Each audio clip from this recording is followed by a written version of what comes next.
ফিরে এলাম বন্ধু। তবে আশা করি কথাগুলো শুনবেন।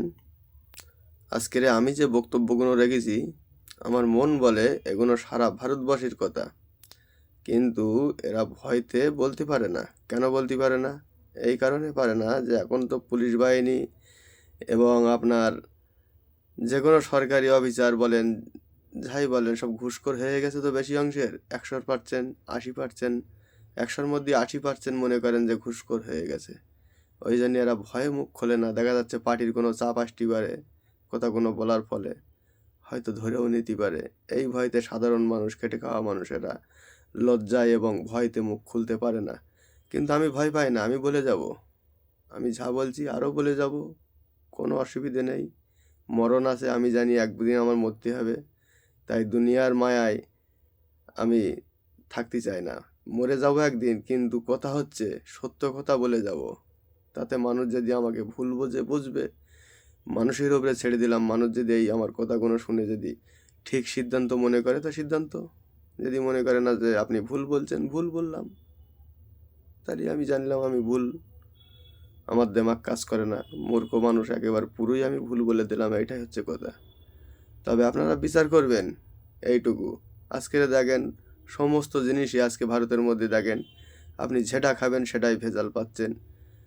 আরও শুধু তাই না, আপনি তেল কিনবেন, তেলে ভেজাল। মুদির মাল লেবেল, মুদির মাল আপনি অনেক হক থেকে বঞ্চিত আছেন। আমি বলছি অনেক হক থেকে আপনি বঞ্চিত আছেন, কিন্তু আপনারা এগুলো নিয়ে মুখ খুলবেন না। তো কেন খুলবেন না? ওই যে ভয়, ভয়, ভয়ে কেউ মুখ খুলবে না তো। আজকে দেখো দেশে ঘরে কত অত্যাচার হচ্ছে, মা বোনেরা রাস্তায় হয়রানি হচ্ছে। কেন এগুলো হবে? কেন হবে? কালোবাজারি কি করে বন্ধ হবে? কি করে বন্ধ হবে?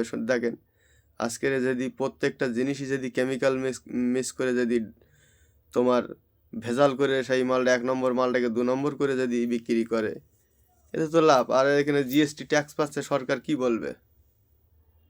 সরকারের বিরুদ্ধে আইন নেবে তো, আইন নেবার দরকার। আমি তো ভাবি যে আইন সবার জন্য সমান। যদি আমার জন্য যদি একরকম হয়, সরকারের জন্য যদি আর একরকম হয়, আর একজনের যদি যদি আর একরকম আইন হয়, তাহলে এটা খারাপ জায়গায় না। আইন তো আইনের কাজ করবে। আমি জানি পুলিশ বাহিনী, দাদাদেরও দোষ দেবো না, ওরা নেতা এমএলএ একটু ভয় দেখায়, কিছু অফিসার আছে ভয়তে মুখ খোলে না। কিন্তু আমি সব অফিসারকে বলবো না। আবার পুলিশের মধ্যে এমনও অফিসার আছে, দেখা যাচ্ছে তারা ডাক পেলে সঙ্গে সঙ্গে ন্যায্য কাজটা করার চেষ্টা করে।